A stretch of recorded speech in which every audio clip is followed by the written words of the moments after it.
Great. Well, thank you for joining us, everyone. And a few more people may continue to join us over the next few minutes, but be great to crack on. Really pleased you could be with us today. And really looking forward to today's session about really sharing the journey that the UK water sector has been on to develop our net zero 2030 route map. I am Christine McGurty. I'm the Chief Executive of Water UK, which is the membership body for water and wastewater companies in the UK and Ireland. And we've got an hour-long session today, and we have a packed agenda in which we'll be taking you all through some of the background to the industry's commitment to achieve net zero on operational emissions, contributing to the UK's 2050 goal. So I'm joined by some fab people today. My colleague from Water UK, Sam Larson, Maria Manidaki from McDonald, who'll both be sharing some insights from development of the route map, which they were absolutely central to. So it'd be great to hear from them. I'm really thrilled also we have two member representatives here from Thames Water and SES Water, and they'll be joining us for a panel discussion in the second half of the session. Now, of course, there will be plenty of opportunities to ask questions, so please feel free to drop those into the chat at any time, and we'll do our best to answer as many as possible in the time that we have. So that said, let's now just go to a short film to set the scene for today's session.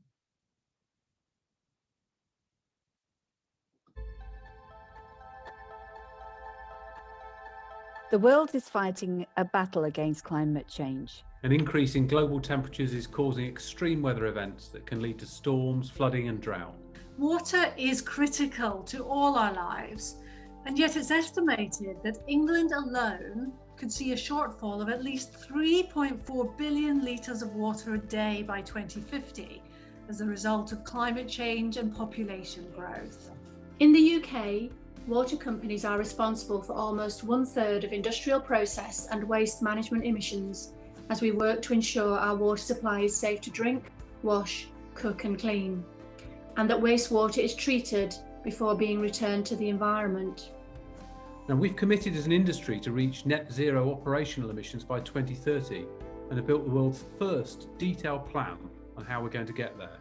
By joining forces in this way, we've estimated that we could achieve savings of up to 10 million tonnes of greenhouse gas by reaching net zero 2 decades earlier than the UK government's legally binding target for 2050. To do this, we'll be supercharging efforts to drive down emissions and deliver even more efficient services and performance for customers. We'll be more efficient with our wastewater processes and energy use, reducing emissions from pumping, treatment, maintenance and transport, Producing more of our own renewable electricity, managing leakage from our networks, and unlocking the power of technology to turn biogas into a grid-ready fuel to power homes and vehicles. We'll also be working to reduce the strain put on water networks by helping customers to use less water and encouraging the development of new standards for housing that make saving water just as important as saving energy. We'll be doing more to embrace solutions that are rooted in nature, planting 11 million trees, restoring 10,000 hectares of peatland, and breathing life into a further 10,000 hectares of grassland. We'll be working with farmers and landowners to prevent the pollution of our rivers, streams and aquifers at the source rather than relying on carbon-intensive water treatment processes. and we'll be supporting the further development of local carbon markets to reach net zero whilst also delivering improvements in biodiversity. There will be no silver bullets, but by working together, we can all play our part in tackling climate change. Now, I'm just going to take a few minutes to give you a bit more information about the background to our 2030 plan and the context and the approach, and then we'll hear from the others after that. So to begin, many of you will know that the water industry is a carbon intensive industry with annual emissions of around 3 million tonnes, and that is a big chunk of the industrial and waste management process emissions. In 2019, we were pleased to be the first industrial sector in the UK and one of the first major sectors in the world to commit to a net zero future. That goal formed part of the industry's public interest commitments, and they outlined 5 stretching social and environmental ambitions for our sector.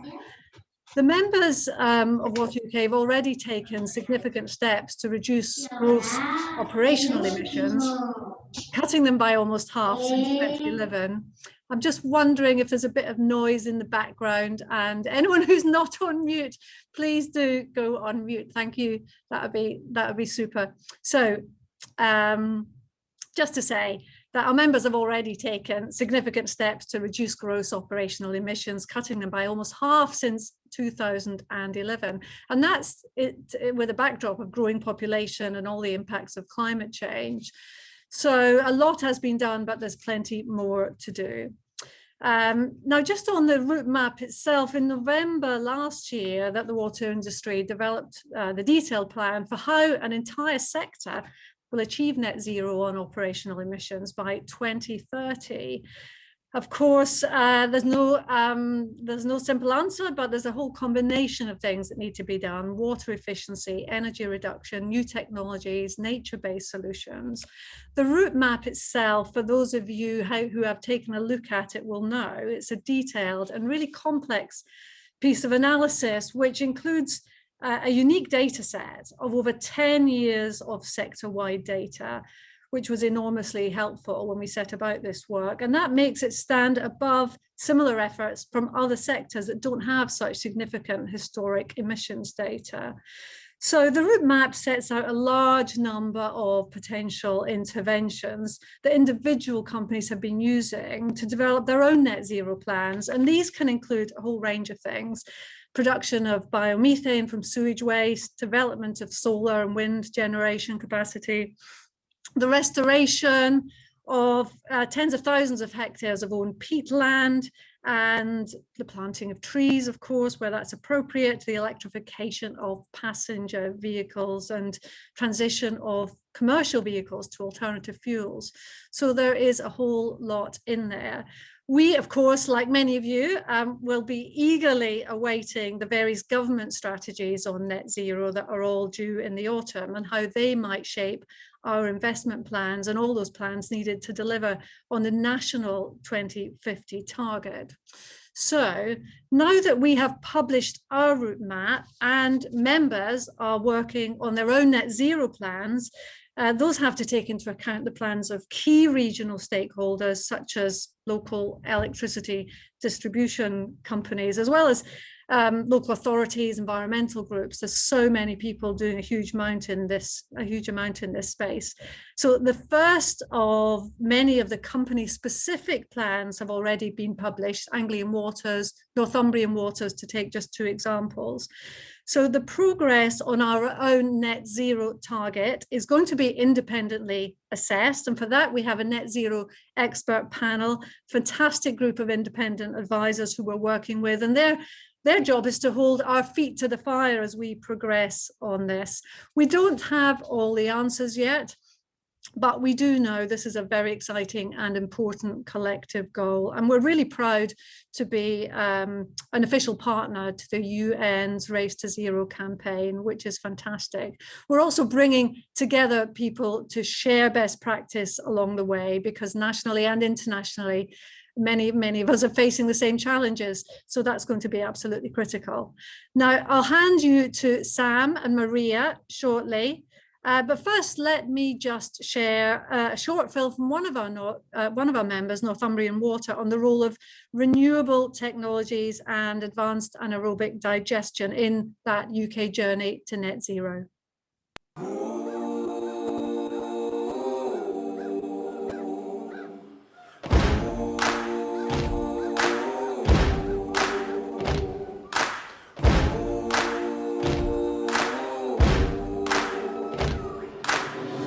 Running our water and wastewater processes are very carbon intensive, and as an industry we wanted to tackle that head on and reduce our carbon intensity and support our mission of being net zero by 2030. We know that providing on-site renewables like solar and advanced anaerobic digestion, we can reduce the carbon intensity and improve our impact on the planet. Here at Howden-on-Tyneside, we process sewage for millions of our customers. And this was the start of our journey about producing power from poo through advanced anaerobic digestion. We've then taken this to our other sites, including Brand Sands and our Farm Waste Ridge Road. And as well, we've worked really closely with our colleagues across the industry to support them in developing their anaerobic digestion facilities.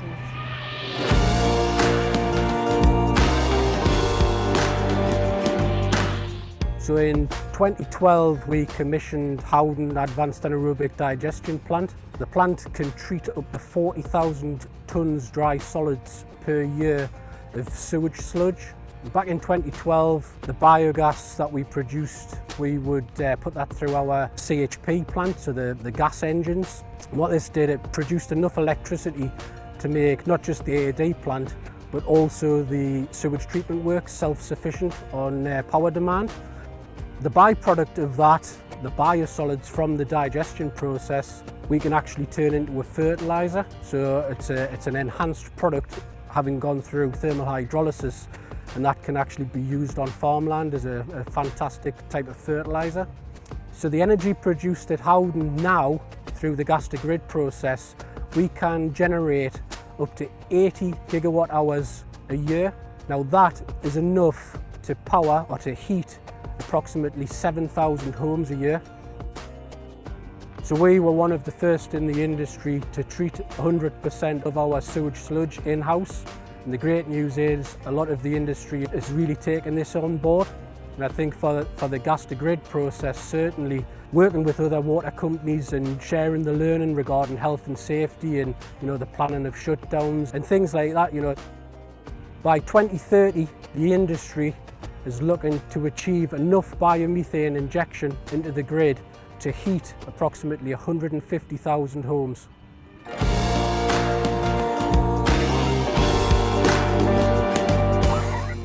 Water companies are embracing solar power because of the amount of land that they have available.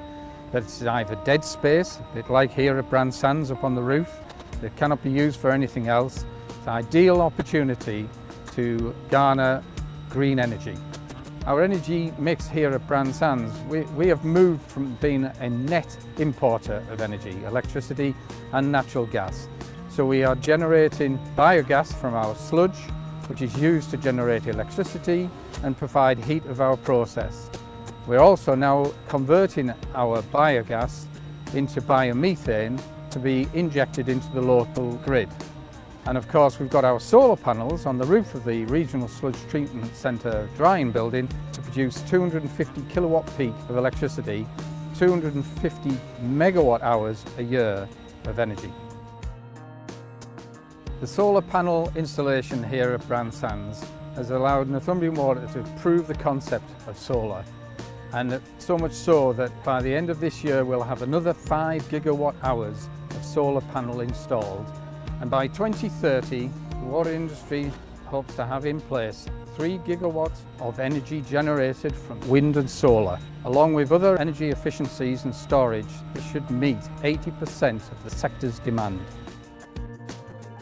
We're working closely across the water industry to continue to explore opportunities to develop our own power and reduce our carbon intensity, using our innovation and partnerships to overcome the barriers that we might face. This will play a key role in the future energy scenarios to support UK 2050 goals of being net zero and our own industry goal of being net zero by 2030.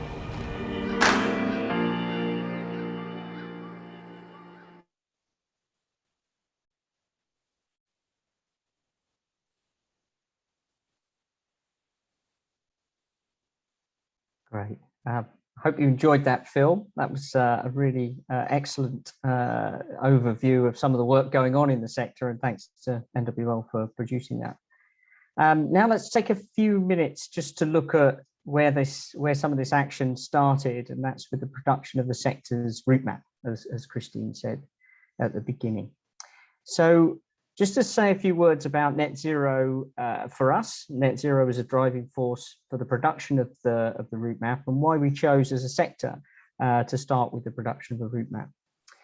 So as Christine said at the outset, the water sector in the UK is a significant part of the UK's emissions inventory. We're quite large consumers of things like electricity, quite large producers of natural gas as well. So a significant part of the transition story for the UK. We wanted to bring together all of the organisations working on net zero in the water industry in the UK, and we wanted a tool that everyone could participate in the production of and coalesce around as a means of determining the best way to transition to net zero. Now, of course, globally, there is huge interest in net zero at the moment. That cannot be escaped anywhere in the media or government policy. And those looking for various aspects of that, be it sort of complex analysis or policy insight, need a consistent tool that they can refer to. And we chose to start with a route map because we felt it is a tool that provides information to stakeholders on multiple levels, and it can be digested in multiple levels. Those who are looking for the sort of scientific underpinnings, and those who are looking for the policy drivers and the policy outcomes. So we developed our route map with all of the water companies in the UK, as Christine said at the outset, taking into account various different operating models, recognizing that around the world there are different operating models, but that's also true within the UK itself. And we have private companies, we have listed private companies, and we also have not-for-profit companies in the mix that contributed towards the route map. So the route map really was our tool for engagement within the sector on the scientific detail and the engineering analysis and the insight from what needed to be done. But it was also a way of engaging with stakeholders. And we really wanted a tool that allowed us to sort of garner from all the moving parts of national and international policy and pull that into one framework, one overarching framework that allowed us to think about what all that meant for us and determine the best measures that we could take as a sector to get us to net zero by 2030. So Maria and I would like to share 5 key insights from that process with you today. So firstly, I think the strategic dialogue that the route map has enabled has been crucial for the sector. It's enabled us to engage with government, supply chain and customers and all sorts of other stakeholders using the information that matters to them and helping inform how they play a part in the sector's transition. Now, of course, government's sort of policies for net zero, not just in the UK, but around the world, are on the macro scale. Big decisions being made around energy supply, around huge challenges around things like home heat, energy systems and so on. They're all on the macro scale. And what a route map did for us was it allowed us to look at those macro scale changes and contribute to those changes in policy at the macro scale, but to also have the building blocks of what that meant for us. So we had a catalogue, if you like, of sort of smaller scale interventions that we could relate to those big macro scale decisions going on within governments. And it really has enabled that strategic engagement to take place on the timetable that external stakeholders have. Of course, governments have their own timetables, and it's important that the organisations like us can engage with government in the way that they need on the information that they need at the time they need it. And the route map has really helped enable that. So Maria, do you want to take us away on the second insight? Yeah, thank you, Sam. Thank you very much. So another insight that we would like to share with you, which is quite important, is based on what Christine mentioned earlier. It's basically the importance of data to highlight carbon hotspots and prioritize action. Christine mentioned earlier that we're very lucky that our sector has had over 10 years worth of carbon data, especially for scope 1, 2, and some scope 3 emissions. And these have been really, really important to help us not only set the scope and boundary of the net zero commitment, but also try to understand how this net zero plan can be data driven, where the hotspots are, and which emissions are under the control, direct control of water companies, and which ones are under the influence Just to give you an example, one of the great insights that we got from historic emissions are things we have done and continue to do something about it, such as, for example, electricity use in our operation of our assets, clean wastewater, also how much renewables we're producing and exporting, but also how any energy efficiency, for example, savings have been counterbalanced by the population growth and others. But also it has highlighted very key unknown areas to focus our effort of our supply chain as well, such as process emissions, nitrous oxides, etc. So it's really, really important for others joining from all over the world, important to have a data-driven strategy to highlight credible action. Over to you, Sam.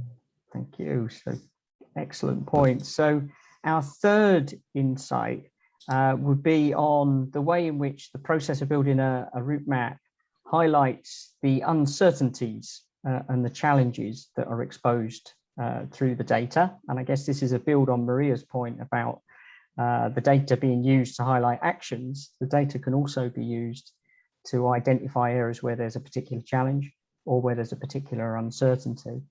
Now, in our particular case, a good example of where there's uncertainty, well, I should start with an area where there's certainty, actually, because that'll help. So areas where there's certainty are maybe slightly obvious. You've got things like metered electricity, metered energy supply. In the UK, at least, all the supply points for energy are all individually metered. We can collect all that data. We can combine that data. We can get a really very accurate picture of the energy that we import. Same is true for the energy that we export, because of course that's all metered as well. So that's an area where things are really quite clear and really quite certain. Now, in other areas, things simply aren't measured. They haven't needed to be measured in the past. But shining the light through the route map process on the operations in the industry highlights those areas where things aren't measured and there aren't good data sets. And highlights just how important it is to get that sort of data measuring in place. And Maria's mentioned one of those key areas, which is process emissions, which for various historical reasons hasn't needed to be measured and isn't measured currently. So there's an estimation process that applies to that. So zooming in on the data in this way does allow us to prioritize those actions. It allows us to prioritize any uncertainties that need to be fixed, and process emissions is one good example. But also zooming in this way highlights challenges in lots of different challenges in lots of different areas. Some are sort of practical measures, some are engineering measures, some areas where innovation is required, but also some linked back to those government level macro scale challenges, areas where the moving parts of the broader net zero debate mean that there are things that need to be tackled directly, and there is a challenge identified where you need to sort of put early emphasis to solve some of those big problems that come about from the macro scale policy changes. A good example, of course, that will apply to many would be the transition funding, and how transition in other parts of society can place additional demands on the water sector, be that additional water supply for the creation of hydrogen or tackling the causes of climate change more directly. So lots of uncertainties will be flushed out through the process of your own individual route maps, but I don't think that should be unexpected. In fact, I think that should probably be welcomed, but treat it as a positive and zoom in on the solutions that tells you that you need. It's great, Sam. Yeah, very important points.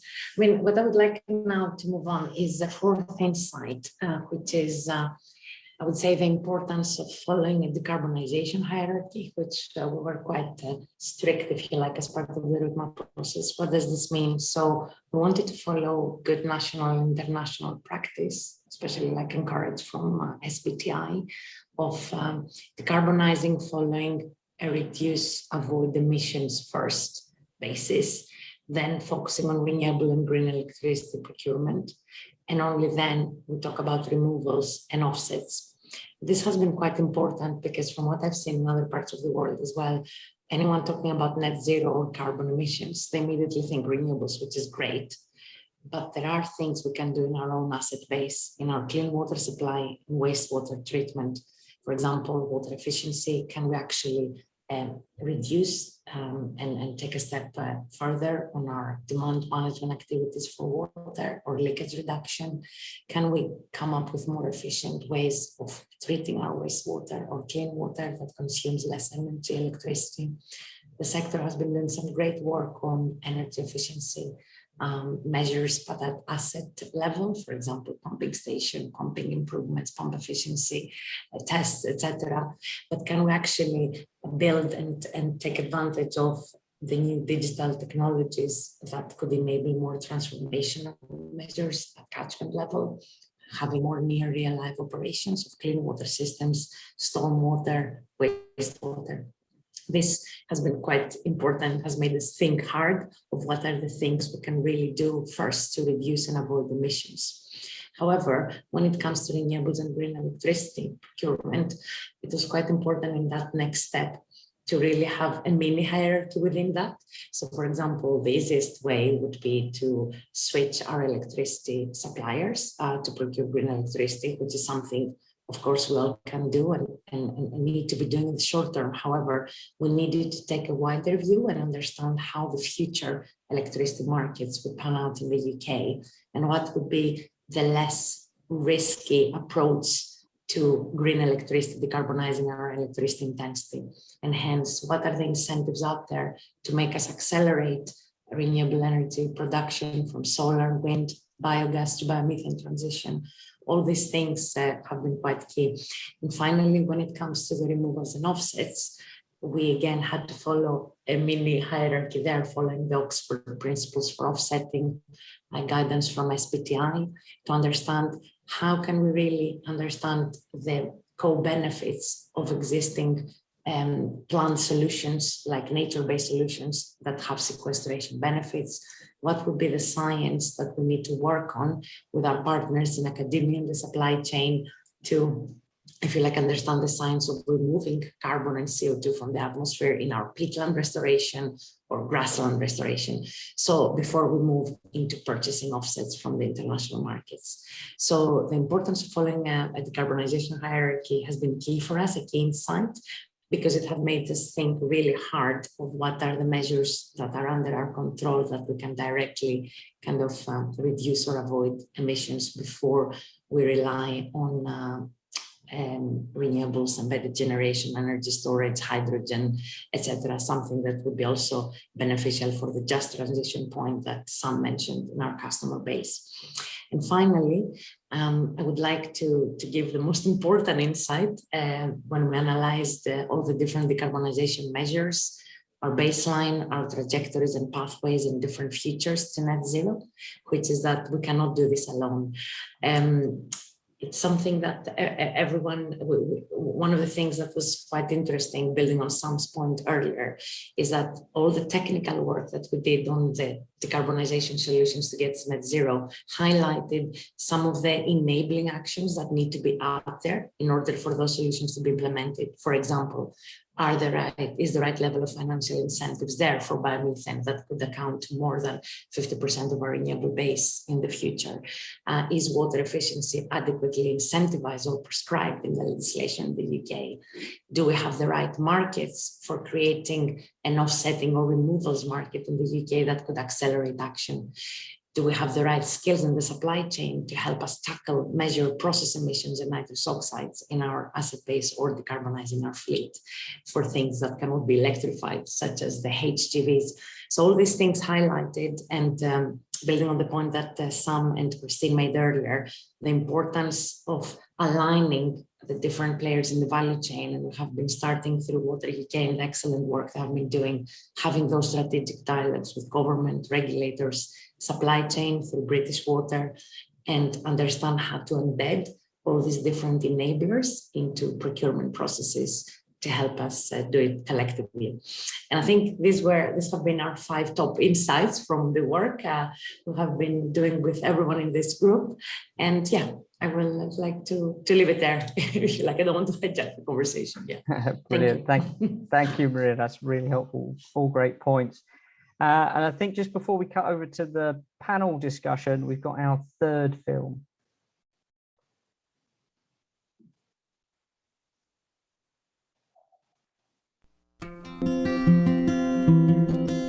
I used to think that hard engineering solutions were the only options available in the water sector, but these don't really face into the new world that we live in with the changing climate and the growing population. And therefore we're looking at nature-based approaches which deliver low carbon options that sees in many benefits for both United Utilities and their water customers, but equally for society as a whole. Volunteers working on the moors above Dovestone Reservoir near Oldham are helping to turn around the fortunes of a rather unassuming plant. This is sphagnum moss, and it might not look like much, but it's the starting point for a crucially important habitat, blanket bog. Ed Lawrence works for landowner United Utilities as a wildlife warden, and he explains why a water company would be interested in landscape restoration.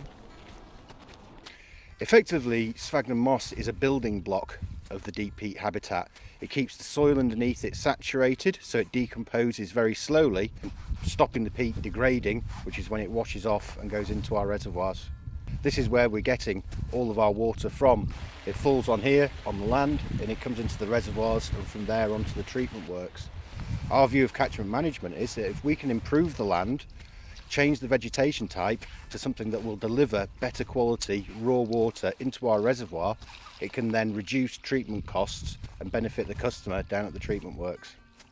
United Utilities manages the water catchment land together with the RSPB, and it was this partnership approach to bog restoration that has been recognised with a major European Conservation Award, the Natura 2000 Award. It means a great deal, getting this recognition, accepting this on behalf of our stakeholders such as Natural England, National Park and the Peak District, our partners United Utilities, and for all the fantastic volunteers that got involved with the project. It goes out to them. Kate Hanley from the RSPB works with the volunteers, whatever the weather. So although it's a really nice day today for up here, most of our sphagnum work is late summer and into the autumn. And also into the winter as well, and it can be really quite unpleasant when the sleet coming down and it's really cold and you're working in water all the time. And I think that really just goes to show the strength and the commitment of our volunteers to the work that the partnership's doing here, is that they come back time and again and do this work through such horrible weather just because they know that it's really important and it really makes a difference to the place that they live in.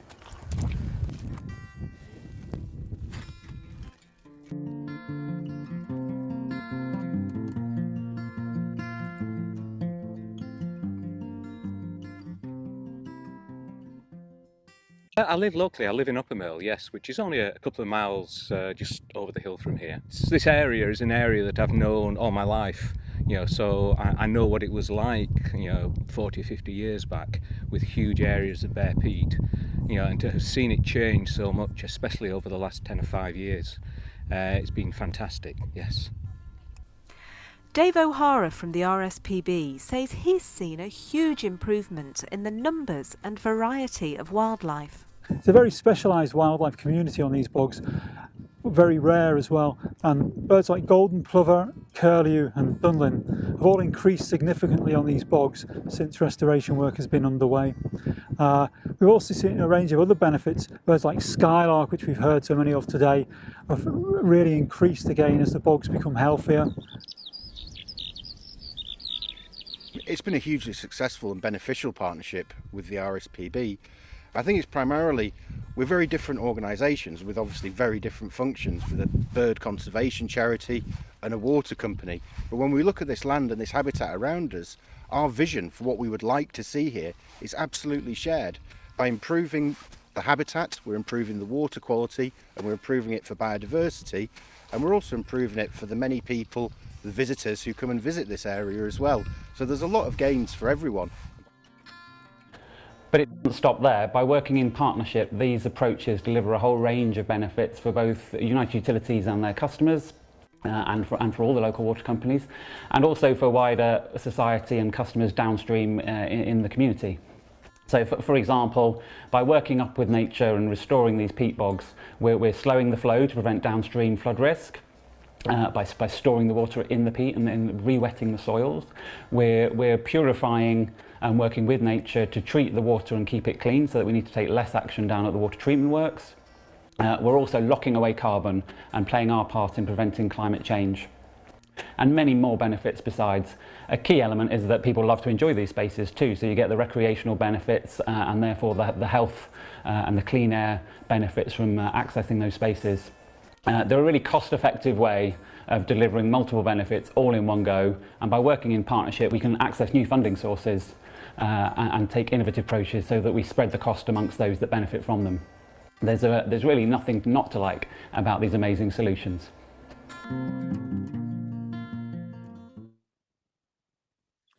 So some really inspiring and important work there from United Utilities. So thank you to them for sharing that with us. And we're turning now to a panel discussion. You've heard from Sam and Maria already, and I'm thrilled that we also have George and Henrietta joining us from the water companies. So I'm just going to ask, perhaps starting with George, for George and Henrietta to introduce themselves and perhaps just spend a few minutes each on telling us about their own approach to net zero, and then we'll go to questions. Shall I go first then? So George Mayhew, Thames Water. I'm responsible for our sustainability activities. So just a quick run through. We've like the rest of the sector, we've been on this journey for some time. One of our biggest sewage treatment works in West London, called Mogden, has been producing renewable energy since the 1930s. So this is not a new challenge for the sector, I think. So far, Thames has reduced our carbon by 68%. So we have, my colleagues won't thank me for this, but that was the easy bit. Maria talked about buying renewable energy. 100% of the energy we use that we buy in is now renewable. We self-generate 23% of our energy, and we do that through a number of the measures that have been talked about today, not least through our waste networks and PV, etc. But it's the remaining 32% that is the tricky bit, the bit that we're now addressing, that we've got to get on top of between now and 2030. 2/3 of that for Thames is all around waste, and we've heard quite a lot through speakers today and also through the films about the biogas and converting it to biomethane and the opportunities that brings. So that is a really exciting opportunity for us. So we have a new CEO at Thames, and she says that if we get this right, we want to stop talking about ourselves as a water and waste company and start talking about ourselves as a water and renewable energy company if we get this right. But that will require a lot of working with other stakeholders.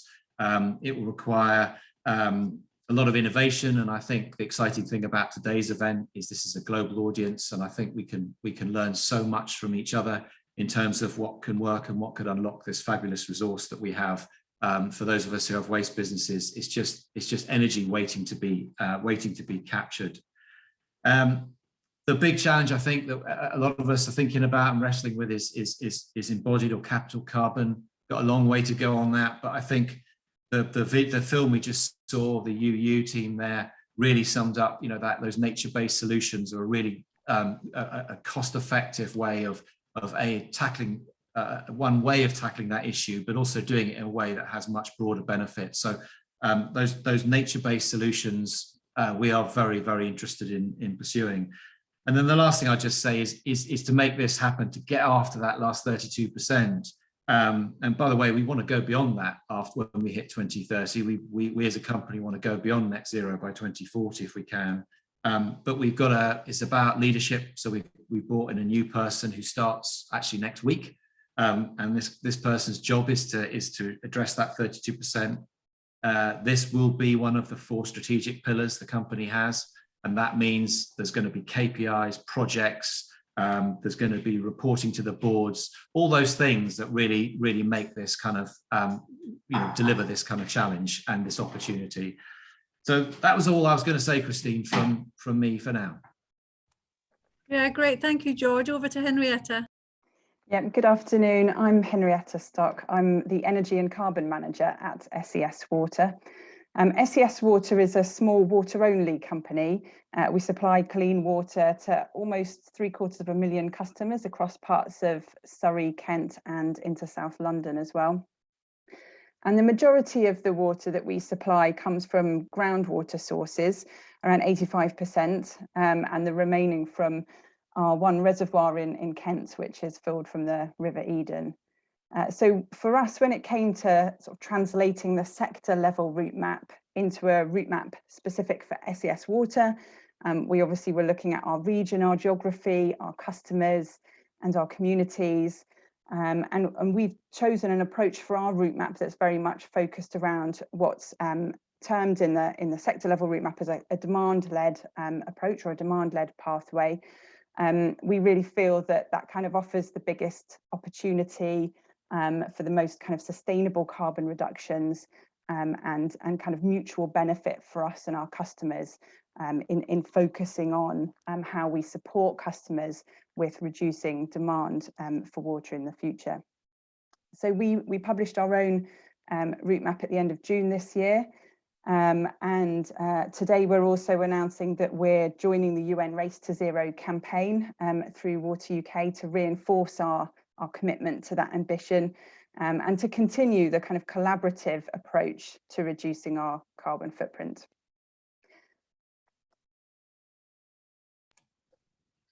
Brilliant. Thank you, Henrietta and George. And that's really interesting. And I think given the international audience we have, George, you touched on that. I have a question on that. And perhaps Maria, you're best placed to be first to answer this, because you've worked with a huge variety of water and utility companies all over the world. What's your take on the key differences in their approaches to net zero? Thank you, Christine. Yeah, so obviously there are, in different parts of the world, there are different ways that water and wastewater is managed. Some will have big concessions where you have KPIs. Some of those KPIs are environmental KPIs. But also you have the big municipalities that have been managing the water and wastewater. Now, this on top of whether each country has a net zero legislation, which actually drives everything, is the key to this. So I have seen that, for example, in Europe, there has been quite an advanced level of managing process emissions, especially in countries like Germany and Denmark in Western Europe. A lot of renewable electricity, acceleration and biogas, which has been the main focal point. However, in other parts of the world, I would say, because legislation on net zero and carbon neutrality hasn't been as prominent, the main focus has always been the OPEX challenge from a financial perspective.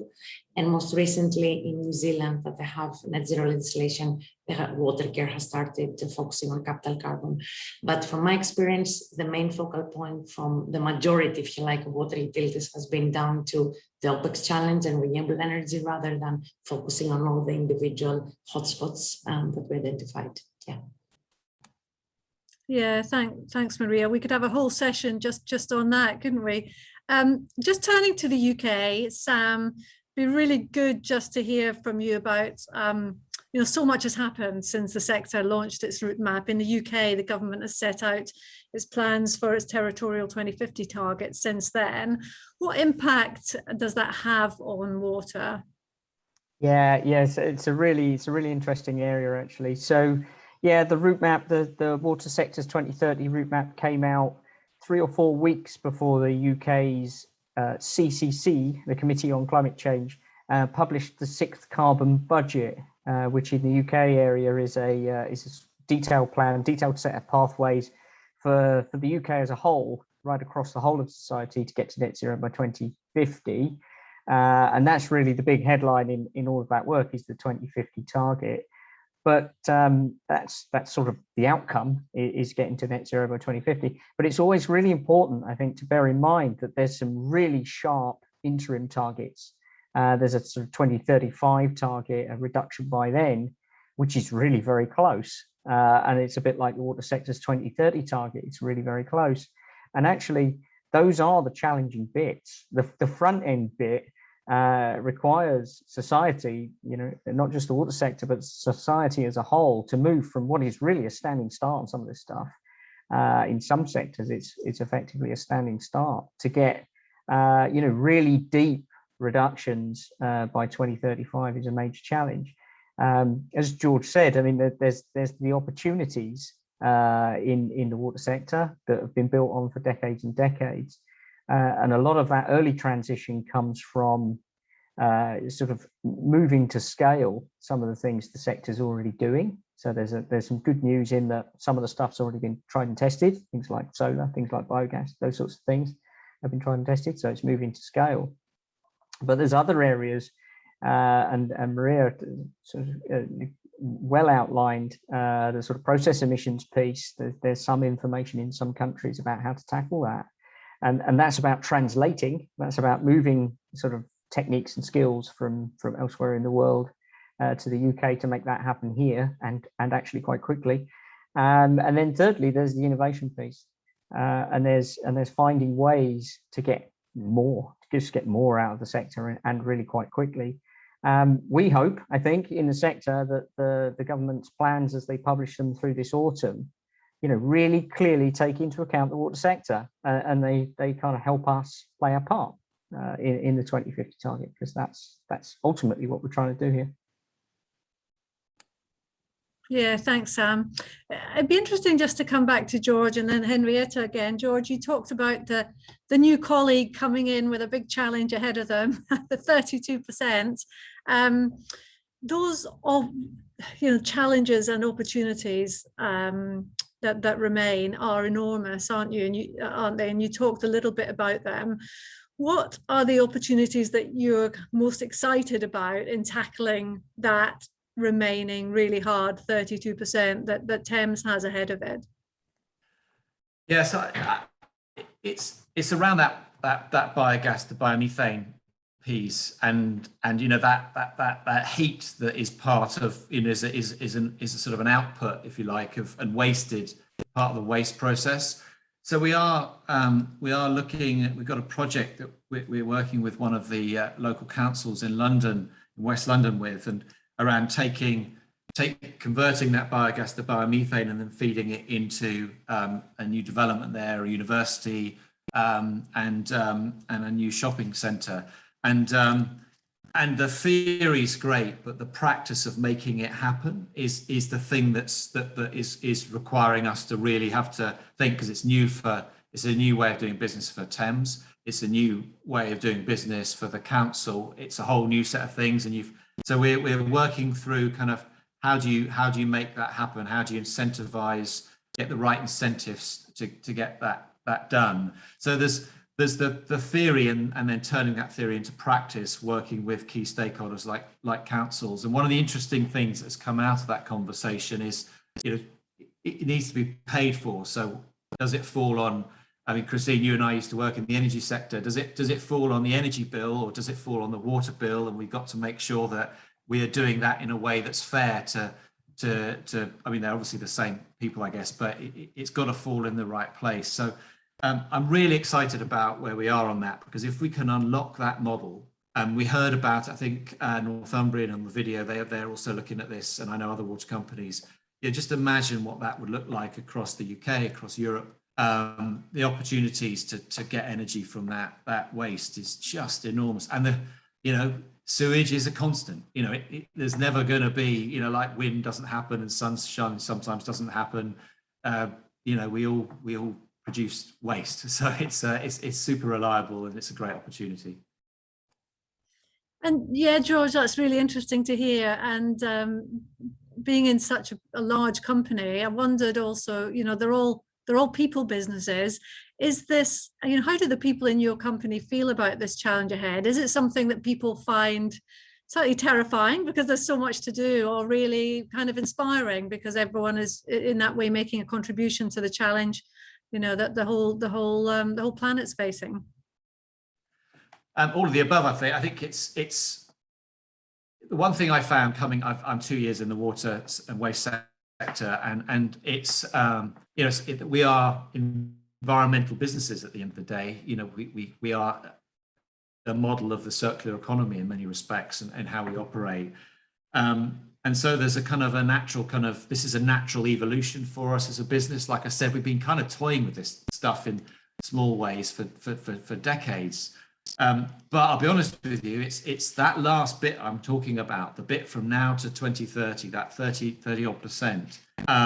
There aren't any clear answers, and innovation, best practice, working together to come up with solutions. We have no choice. We have to come up with solutions, but we haven't got it absolutely nailed down today. That is a little bit scary. So, and that's why we felt that I think other companies are doing the same thing. We need dedicated leadership, dedicated teams, work streams, all the rest of it to make sure that we have the right business focus. So this isn't something on the side that we get around to if we've got a bit of time. It's actually a core bit of our business, a core bit of our strategic delivery. Yeah, thanks, George. I'm conscious we've got less than 10 minutes left, and we might not get to all the questions, but there's one that's come in for you in particular, Sam, I think probably the best person to answer it. How many companies are part of Water UK's routemap? And what do each of them need to do individually to achieve this 2030 goal? And what were the key enablers that allowed your members to get behind a single goal? You may not be able to answer all those in the short time available, but any thoughts on those would be welcome. Yeah, sure, to give it a quick go. Do come back to me if I miss any of the three. First one, how many? So it depends how you measure these things. Effectively, it's all of the water companies in the UK. Now, there are some slight complexities in the UK market as to how things work. You can count companies by the number of licenses. You can count them by the number of legal entities. You can count them in all sorts of different ways. It's about 18, but you can come up with other numbers using different methods. So that's the first thing. The second thing, sort of why are water doing it? So I think water companies sort of have an intrinsic link with the environment. We can see it happening. We can see it unfolding. We see it in our assets. We see it in our operations. We see it in our dashboards. So, we recognize that action needs to be taken, not just by us, but by society as a whole. And the exercise of setting the target that we set in the way that we set, the timeline that we set on it, was deliberately to show leadership, to sort of foster in others a similar feeling that it's all right to challenge yourself. It's all right to set something that's really hard, because that's what it calls for. That's what we need to do. So what do individual companies need to do? Well, I guess it varies in different parts of the UK. So you obviously have the water and the waste sort of situation, which George and Henrietta have outlined. But there are other differences. Different companies have different assets, different asset bases for various different sort of historic reasons. They've invested in different ways at different periods. So they kind of have a different asset start point. But also, a really big factor is actually around land holdings. And it's not something that's often recognized about water companies when you first think of it, but some of them own larger or smaller amounts of land, and that presents different opportunities and different risks. So land can be an absolute blessing in this situation because it gives you more opportunities to sort of, use some of the sequestration methods that were mentioned in the films. So they're all very different, but that's why they're all publishing individual plans that say how they propose to get to net zero in their own area. So if there's interest in those individual plans, then do look on the individual company websites. Yeah, thanks, Sam. That's really helpful. Another question in from Katie at the US Water Alliance. This is probably one for Maria, perhaps.